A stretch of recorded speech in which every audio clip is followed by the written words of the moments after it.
जादुई समंदर। समुद्र के किनारे मछलीपुरा नाम का एक सुंदर सा गांव था।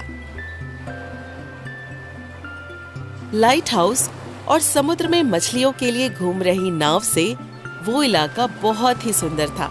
वहाँ के लोग समुद्र में मछलियाँ पकड़कर अपना जीवन गुजारते थे। उनमें से एक था चकमा। उसके साथ उसकी बूढ़ी माँ, पत्नी और बच्चे रहते थे। कुछ साल पहले ही चकमा के पिता की मौत हो गई थी।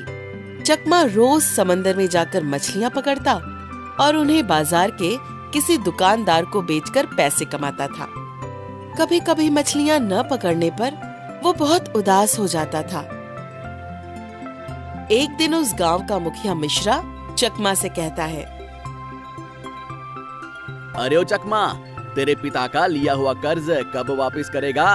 तेरे लिए अच्छा यही होगा कि तू जल्द से जल्द वो कर्ज चुकता कर दे।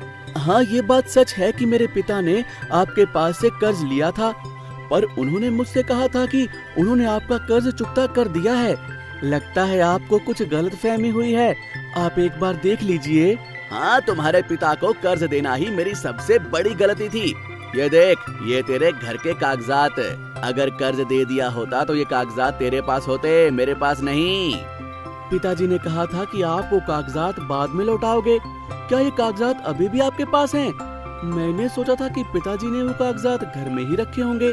लाइए, दीजिए कागजात। अरे ओ नालायक, बिना कर्ज चुकाए कागजात कौन देगा?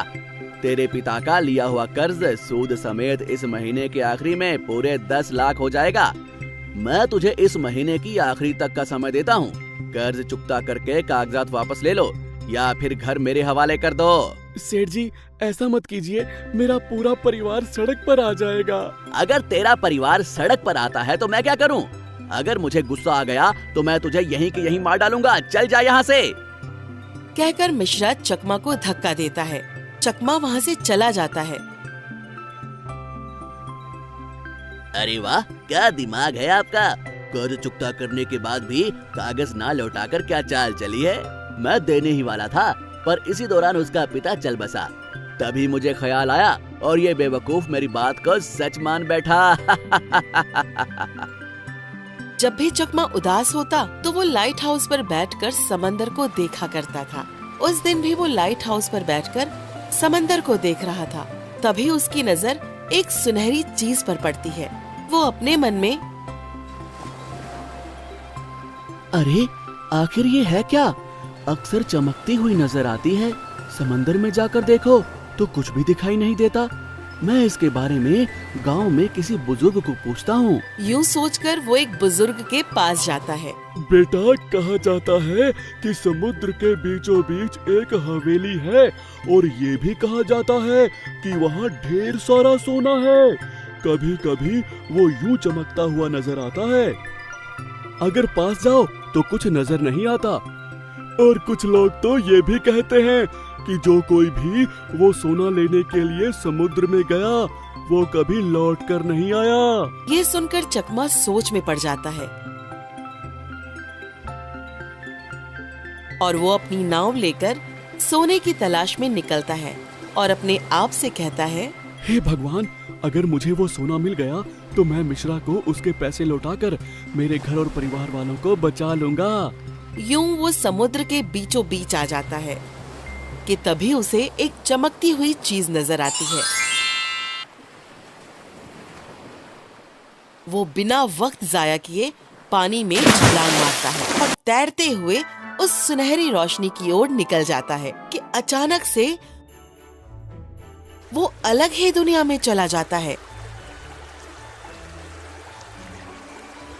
उसके आसपास बहुत ही खूबसूरत माहौल था। दूर एक सुनहरी हवेली भी नजर आती है। वो उस हवेली की ओर आगे बढ़ रहा था कि तभी रास्ते में उसे एक सूखा हुआ पेड़ नजर आता है। बेटा, कौन हो तुम? यहाँ क्यों आए हो? क्या तुम्हें नहीं पता कि यहाँ जो कोई भी आता है वो वापस लौट कर नहीं जाता? चकमा उसे सारी बात बताता है। मैंने उस सुनहरी हवेली के बारे में सुना है और ये भी सुना है कि यहाँ से कोई भी जिंदा लौट कर नहीं जाता। वैसे भी मुझे अपनी जान की परवाह नहीं है। मुझे तो बस मेरे घर को बचाना है। मुझे तुम्हारी कहानी सुनकर बहुत दुख हुआ। अगर तुम मुझे उस मटके से पानी लाकर डालोगे तो मैं तुम्हारी मदद करूंगा। चकमा पेड़ को पानी डालता है और देखते ही देखते पेड़ हरा भरा हो जाता है। बेटा, मेरे अंदर उस हवेली की चाबी है। जाओ, जाकर जितना सोना चाहिए ले लो और वापस उस पानी में छलांग मार देना। तुम वापस अपनी दुनिया में चले जाओगे। और हाँ, एक और बात, सोने को देखते ही तुम में लालच पैदा होगी। अगर तुम हवेली से 10 मिनट के अंदर बाहर नहीं आए तो हवेली के दरवाजे अपने आप बंद हो जाएंगे और वो कभी नहीं खुलेंगे। तुम उसी में बंद हो जाओगे। इससे पहले जितने भी लोग आए वो लालच में आकर उसी हवेली में कंकाल बनकर रह गए। सावधान रहना। चकमा पेड़ को प्रणाम कर चाबी लेकर हवेली के पास जाता है और उसका दरवाजा खोलता है। हवेली के अंदर ढेर सारा सोना भरा हुआ था। सोने को देखते ही चकमा के मन में लालच पैदा हो गया। वो पागल सा हो जाता है और सोने को छूने लगता है कि तभी उसे वहां कुछ कंकाल नजर आते हैं और उसे उस पेड़ की बातें याद आती हैं। तुरंत वो थोड़ा सा सोना लेकर बाहर आ जाता है।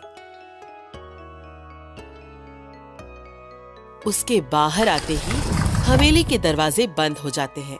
चाबी खो जाती है। वो सोना लेकर पानी में छलांग मारता है। जैसे ही वो छलांग मारता है वो अपने आप को नाव में पाता है। सोना बेचकर मिश्रा का कर्ज चुका देता है और घर के कागजात ले लेता है। चकमा एक घर और कार खरीदकर अपने परिवार के साथ खुशी खुशी जीवन गुजारने लगता है। चकमा को यूं देखकर मिश्रा के मन में बड़ी ईर्ष्या होती है। अरे, इसके पास अचानक से इतना सारा पैसा कहाँ से आया? यूं एक दिन वो अपने आदमियों के साथ चकमा के पास आया। बंदूक और चाकू दिखाकर वो बात जानने की धमकी देता है। चकमा सारी बात मिश्रा को बता देता है। सेठ जी, वो बहुत ही खतरनाक जगह है, कृपा करके वहाँ मत जाइए। तू अपनी बकवास बंद कर और बता कि वो जगह कहाँ है। चकमा उन्हें नाव में ले जाता है और वो जगह बताता है। मिश्रा और उसके आदमी एकदम से पानी में छलांग मारते हैं और वो भी पेड़ की दुनिया में आ जाते हैं। वो पेड़ से झूठ बोलकर पेड़ को पानी डालते हैं और उसमें से चाबी को निकाल लेते हैं। हवेली के दरवाजे को खोलकर उसके अंदर चले जाते हैं।